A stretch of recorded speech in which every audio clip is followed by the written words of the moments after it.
las humillaciones de Cristo en el calabozo, cuando va de casa de Anás a Caifás y esa primera parte de la noche lo que hace es recibir las burlas y menosprecios de los esbirros del sumo sacerdote. Oh maravillosa humildad y paciencia del Hijo de Dios. Oh hermosura de los ángeles. ¿Rostro era este para ser escupido? ¿Cómo no te humillas con este ejemplo, polvo y ceniza? Dice Fray Luis de Granada. Y evocábamos un poco también esos capítulos finales de la Audifilia de San Juan de Ávila.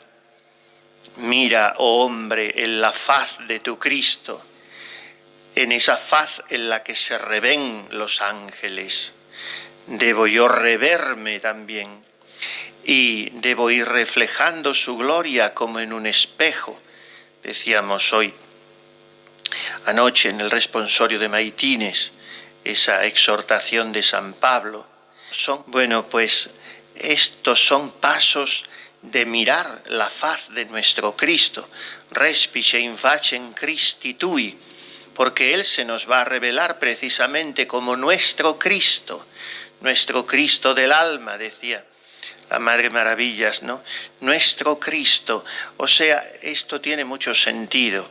Lo decimos quizá por una expresión un poco amorosa, entrañable, poética, nuestro Cristo del alma. Es nuestro Cristo en el sentido, no es lo mismo decir nuestro Jesús que decir nuestro Cristo, siendo lo mismo. Mi Jesús, Jesús mío, es estarle diciendo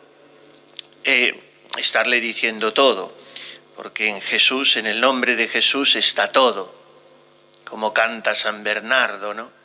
Nihil mihi sapit sine Jesu. Nada me sabe a nada sin Jesús. Él sazona todo y da sabor a todo y es el encanto de los ángeles, de los cielos, de la tierra, la salvación de los pecadores. Jesús es mi Jesús en cuanto que es mi Salvador. Pero decir nuestro Cristo, mi Cristo, a veces quizá no lo penetramos o no lo sabemos expresamente, reflejamente, pero es decir mi ungido. ¿Qué quiere decir?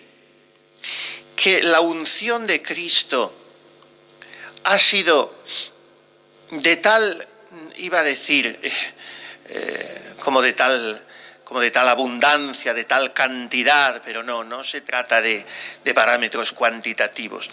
Ha sido de tal entidad, porque es una cuestión cualitativa. O sea, Cristo está de tal manera empapado del Espíritu Santo que esa unción superabundantísima, inacabable, llega como un río de gracia a todos los hombres de todas las generaciones. Y esa unción me llega a mí. Y yo participo de esa unción de Cristo, sobre cuya cabeza, figuradamente hablando, ha derramado el Padre ese cornus salutis, el cuerno de la salvación, así se hacía la unción. Aquí saben un poco de eso, ¿no? Lo que puede contener una cornamenta grande de aceite perfumado. Entonces, sicut unguentum optimum incapite, quod descendit in barbam maron. O sea, como un ungüento óptimo, precioso, sobre la cabeza que va cayendo por la barba. Se queda todo el ungido queda completamente bañado de aceite. Y esta unción, esto significa Christos, ungido. Y en ese sentido es mi Cristo, porque yo soy su Cristo, o debo serlo. Yo debo ser el ungido por el ungido. Mi unción es su unción. Es la unción del Espíritu Santo que nos la da Él. Lo decimos en el Veni Creator, Spiritualis Untio. Y la llenumbre que yo recibiré de Espíritu Santo será en la medida en que yo me disponga y me deje participar de la unción de Cristo. Bien, pues hago esta introducción porque hablaremos un poco de Cristo como Mesías, en este sentido, elegido del Padre. Pero los judíos tienen que dar un paso más y no lo dan, bueno, ni siquiera dar en el primero, para aceptarle como Mesías. Pero es que además de Mesías es hijo de Dios. Es Mesías por ser hijo de Dios. Lo que pasa es que en la mentalidad judía hay una inteligencia superficial, carnal del mesianismo, como un mesianismo político nacional, restaurador de la independencia y la libertad de Israel. Y bien, en este rostro de Cristo se miran los ángeles. Mira, oh Dios, como decimos en el Salmo, mira el rostro de tu ungido, mira el rostro. Se lo decimos al Padre, para que el Padre al mirar el rostro de su ungido se mueva a misericordia con nosotros, que queremos alcanzar su unción. Respice in facem Christi tui. Pues bien, en este rostro benditísimo se reven los ángeles. Y es todo ese largo parlamento, que es lo más granado de todo el Audifilia y quizá de toda la obra. Bueno, es muy difícil escoger algo en la obra del maestro Ávila, pero este parlamento largo es como una vehemente exhortación a que al mirar a Cristo, nosotros primero descubramos el amor de Cristo en la pasión de Cristo. Bueno, pues eso, insistimos en ello, porque en San Lucas no hay ecce homo después de la condena, de la sentencia de Jesús por parte de Pilato, inmediatamente viene el camino de la cruz. Y así como omite la flagelación, omite también el ecce homo. Y por eso se me ocurría proponerles que aquí en el calabozo tenemos nosotros a nuestra disposición la contemplación del ecce homo de los ángeles.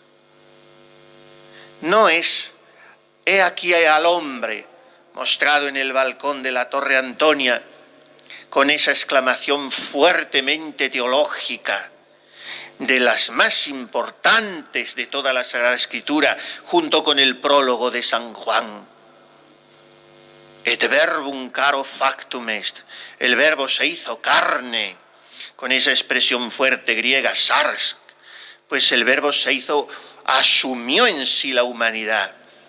Él es el pimpollo, explica Fray Luis de León en su obra espléndida de los nombres de Cristo, una obra literariamente genial, pero espiritualmente magnífica también.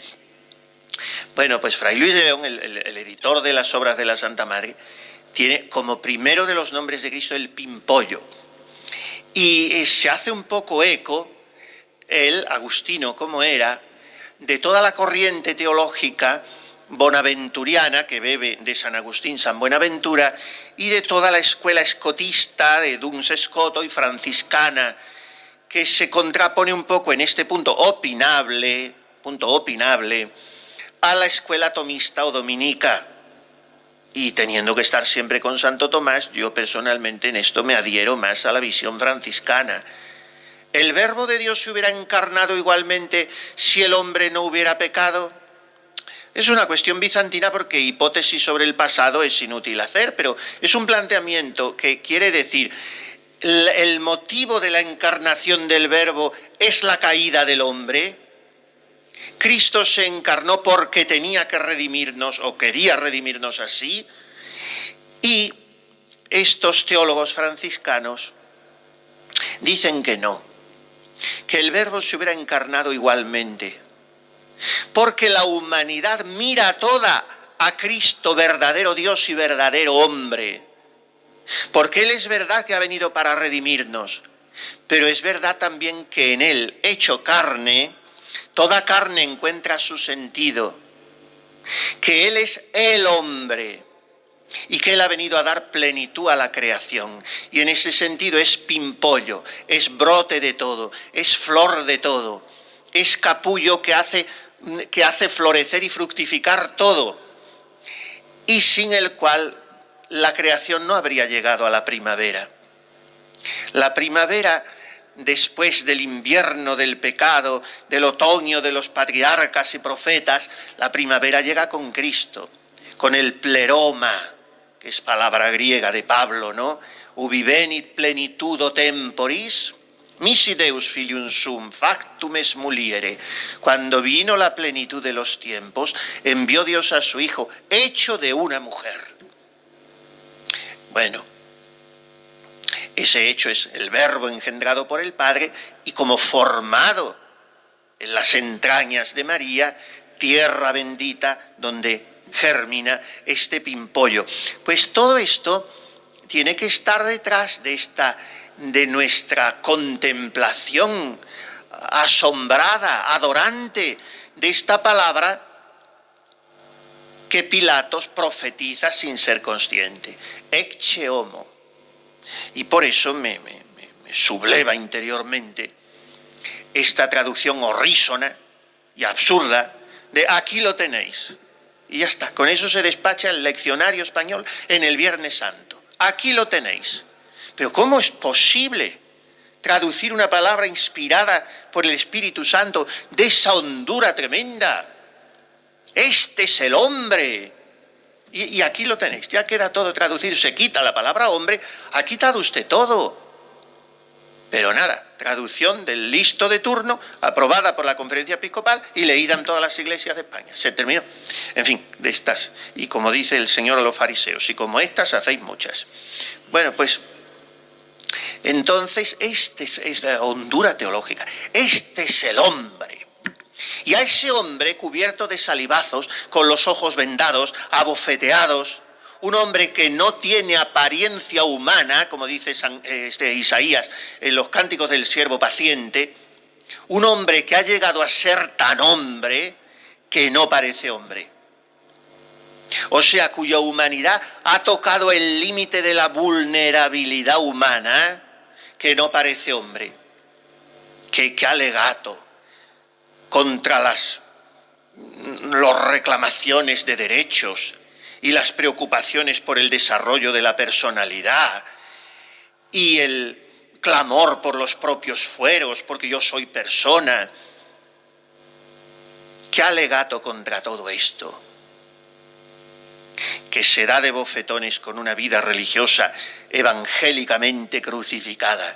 ¿Qué alegato contra esto es este ecce homo de los ángeles? Porque allí están ellos, temblando arrodillados, los ángeles, por manera de decir, porque son puros espíritus, pero allí están reviéndose en el rostro afeado, amoratado, humillado, desfigurado, oculto, de esta faz bendita de Cristo, con la mirada baja, toda esa teología que descubre Santa Teresita en la Santa Faz, que identifica con la infancia de Cristo, porque son los dos pilares en los que se asienta el arco de la humillación de la carne del hombre perfecto. Belén y la pasión, la infancia y la pasión, que son las dos bases de la devoción a la humanidad de Cristo, surgida con brío en la Iglesia, sobre todo a partir de San Francisco, la devoción moderna, con la espiritualidad franciscana, y que retoma, porque es discípula aventajadísima, quizá más que nadie, de los grandes maestros espirituales franciscanos, la Santa Madre, porque bebe sobre todo de franciscanos, Bernabé de Palma, Bernardino de Laredo, Francisco de Osuna y todos ellos, y San Pedro de Alcántara, pues todos franciscanos. Bueno, pues esto es por eso el Carmelo, los amores del Carmelo son Cristo niño, Cristo paciente, la infancia y la pasión. Jesús, la cruz de cuya muerte se recorta ya sobre la silueta del portal de Belén. Bien, todo esto es para detenernos en el episodio de esa soledad de Cristo, escupido, golpeado, abofeteado, con los ojos vendados y con las barbas mesadas. Al verme, se burlan de mí, hacen visajes, mesaban mi barba. Profetízanos, Cristo, quien te ha pegado. Y ayer veíamos lo que Cristo hace esa noche. Y veíamos también el brevísimo interrogatorio ante el Sanedrín, después de haber tenido un primer juicio, entre comillas, informal, oficioso, privado, en casa de Anás, lo cual no significa que el viejo zorro de Anás no hubiese convocado a algunos adláteres, o bastantes, numerosos, para tenerles después como testigos, pero aquella sesión no tenía categoría de oficialidad, sino era un pulsar privadamente las posibilidades y las brechas que tendrían para introducirse y condenar o pedir la condena de este hombre. Y al hacerse de día, los ancianos del pueblo, sumos sacerdotes y maestros de la ley, se reunieron, le llevaron al Sanedrín y dijeron: si tú eres el Mesías, dínoslo. Jesús les dijo: si os lo digo, no me vais a creer, y si os hago preguntas, no me vais a contestar. Pero desde ahora, el Hijo del Hombre estará sentado a la derecha de Dios Todopoderoso. Desde ahora, y estamos repitiendo, como ven, claro, tiene un sentido, ¿cómo decir?, cronológicamente teológico. O sea, desde ahora sí, desde este momento.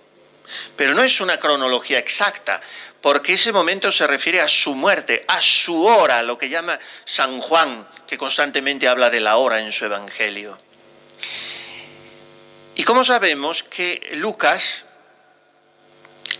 que es en su Evangelio y en sus Hechos de los Apóstoles altavoz o transmisor de San Pablo y de toda su teología paulina, ve lo mismo que lo ve Juan, el gran teólogo, la glorificación de Cristo en un hecho que comprende, junta e inseparablemente, su pasión, su muerte, su resurrección y su ascensión y envío del Espíritu Santo. Entonces su hora y por lo tanto su gloria y también la nuestra empieza aquí. Desde ahora el Hijo del Hombre estará sentado a la derecha de Dios Todopoderoso. Desde su muerte, a la derecha del poder de Dios, se dice en otras traducciones. O sea, desde ahora, el Hijo del Hombre, la humanidad perfecta, el hombre de los hombres, en el cual todos debemos llegar a ser hombres dando la estatura de Cristo, sin lo cual no seremos plenamente humanos, porque solo es plenamente humano el que es plenamente cristiano. Pues desde ahora, ese Hijo del Hombre, que es una denominación traída del profeta Daniel y muy querida por Jesús para autorretratarse, el Hijo del Hombre está significando esto, la grandeza, la majestad, la grandiosidad de la humanidad al haber sido asumida por él, que ha quedado sacralizada, divinizada, perfumada del Espíritu Santo. Entonces este Hijo del Hombre, a partir de ahora, precisamente por entrar en su pasión, es constituido por el Padre en Kyrios, esa palabra griega fuerte y tan difícilmente traducible que ni siquiera la liturgia latina, la liturgia romana, que tiene todo en latín, ha querido tocarla. Hay palabras fuertes, griegas o inclusive hebreas, judías, Dominus Deus Sabaoth, ese Sabaoth del Sanctus, es fortísimo, porque es mucho más que decir Dios de los ejércitos. Ahora con un Dios del universo nos despachamos, y no es igual. La Santa Madre decía el Dios de las caballerías, con una expresión sabrosamente castiza, porque es el Dios que tiene en su mano el poder de los poderes. Cuando dice el Éxodo, y lo cantamos también en la liturgia, caballos y carros arrojó en el mar. Ese es el Dios de las caballerías, el Dios que puede con todo, que hace todo, en cuya mano está todo. Y esto significa Dominus Deus, hasta ahí el latín, pero luego nos sorprende ese latín y ese gregoriano con una palabra que resuena extraña a nuestros oídos, el Sabaoth, como el Hosanna. Es otro hebreísmo que no quiso tocar la liturgia, ni siquiera el latín.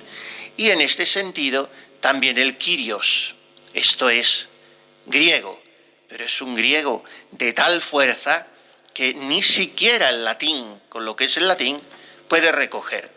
Luego viene el eleison, que es ten piedad o ten misericordia. Bueno, esto ya se dejó porque como el Kyrios se mantenía en griego, se dejó y ya entero Kyrie eleison.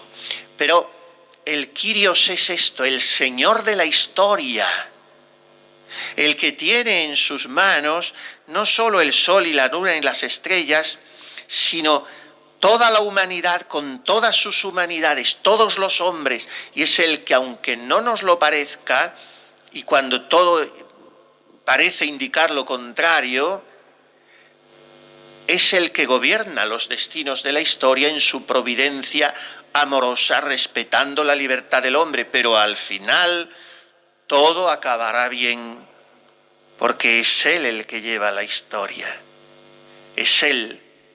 El que habita en el cielo sonríe, el Señor se burla de ellos. Es toda esa teología del Salmo segundo, impresionante, ¿no? Quare fremuerunt gentes, et populi meditatis sunt inania. ¿Por qué se revolvieron, se amotinaron las naciones? ¿Y por qué aquellas cosas que los pueblos preparan son vanidades? El Señor desde el cielo se reirá de ellos. Dice el Salmo, decimos del Salmo, el que habita en el cielo sonríe. Sonríe, no, pues no es eso. Dominus irridebit eos. El Señor se reirá de todo lo que tramamos los hombres. Y estamos inquietos y estamos preocupados. Y España, ¿y qué pasa? Y vienen y nos sacan de los conventos. ¿Y qué pasará? Pasará lo que sea, da igual. Da igual. Pero Dominus irridebit eos. Él es el Kyrios. Y al final todo acabará bien. El Hijo del Hombre estará sentado a la derecha de Dios Todopoderoso. Dixi Dominus Domino meo sede ad extris meis, donec ponam inimicos tuos cabellum peduntuorum. Dijo el Señor a mi Señor. O sea, el Padre al Hijo, Dios a Dios. El mismo Dios. Non tamen tres diis et unus Deus, dice el símbolo atanasiano.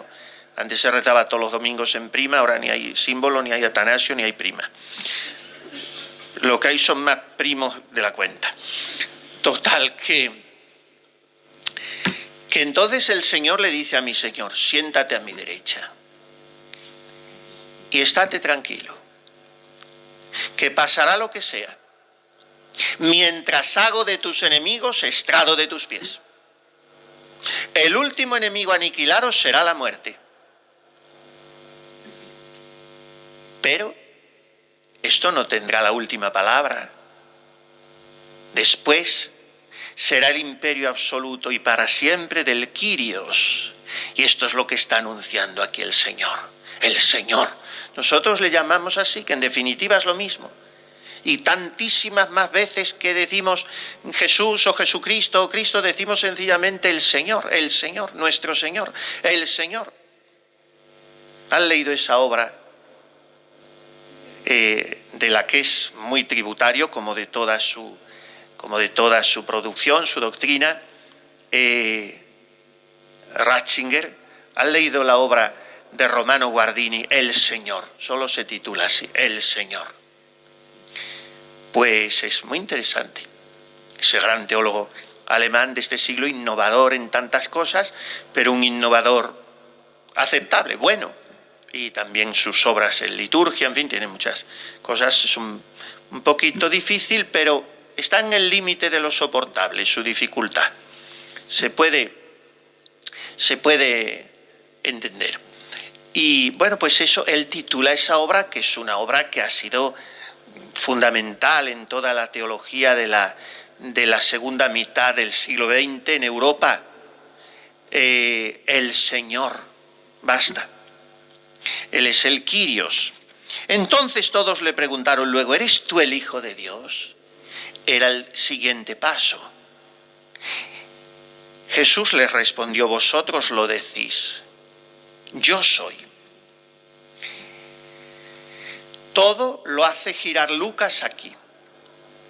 Omite los interrogatorios, omite los falsos testigos, omite los detalles circunstanciales, omite la ambientación. No sabemos si el interrogatorio tuvo lugar en la sala del Sanedrín o en la casa de Caifás. No nos importa nada.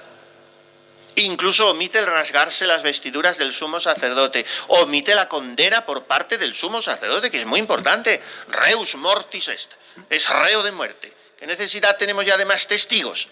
Esto es lo que sustancia su envío a Pilatos, pero le da igual a Lucas todo eso. Le da igual, porque todo lo hace confluir en torno a esta afirmación soberana. Vosotros lo decís, yo lo soy. Si hubiera sido solamente la primera parte de la frase, aun cuando pareciese una afirmación, no lo sería de modo explícito, como pasará después, cuando conteste a Pilatos, luego tú eres rey, y él le diga, tú lo dices. Hay unos escrituristas que dicen, es una apodíctica aseveración de que es rey.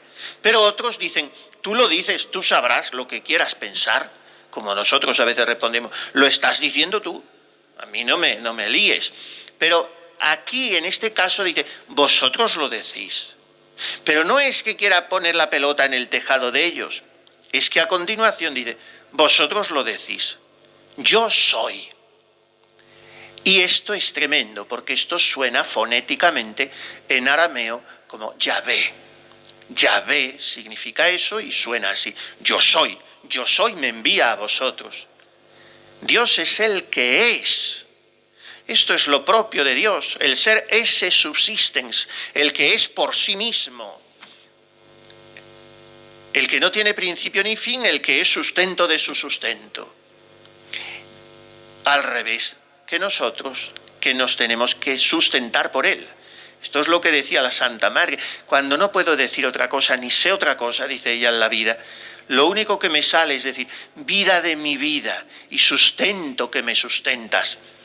Es una exclamación ardientemente teológica, porque yo no tengo vida sin ti que eres mi vida, que me das la vida y tú eres mi sustento. Dios es el que sustenta a todos, pero a él no lo sustenta nadie. Él es el subsistens por sí mismo. Pues bien, yo soy. Esta es la gran afirmación. Luego vienen muchos escrituristas a decir que todavía no hay que ver en ella una declaración de fe. Yo creo que sí, pero la exégesis y la hermenéutica están variopinta y hay temas que son opinables. Bueno, pero ellos dijeron, ¿qué necesidad tenemos ya de testigos? Nosotros mismos lo hemos oído de su boca. Bien, todo está aquí. Aquí empieza la exaltación de Cristo, aunque parece un abajamiento. Aquí empieza su glorificación con forma inicial de pasión. De aquí a poco tiempo veréis al Hijo del Hombre. Y lo estáis viendo ya. Yo soy el Cristo, el Hijo de Dios vivo, aunque me desconocéis por verme tan humillado. Y viene entonces la hipocresía, la hipócrita respuesta de Caifás, que en Mateo resuena como más teatralizante. Ha blasfemado, ¿para qué deseamos más testigos? ¿No habéis oído la blasfemia? ¿Qué os parecen? Y luego todos le condenaron y dijeron, digno es de muerte. Viene también el rasgarse las vestiduras, que era la señal de máximo escándalo, y viene el ánimo imperturbable con que Cristo oye esta sentencia. Y seguramente después vienen también otras burlas y humillaciones en presencia de Caifás y de su concilio en aquella noche. Ese Cristo vendado, escupido, afrentado, vilipendiado y solo, en esa noche solo.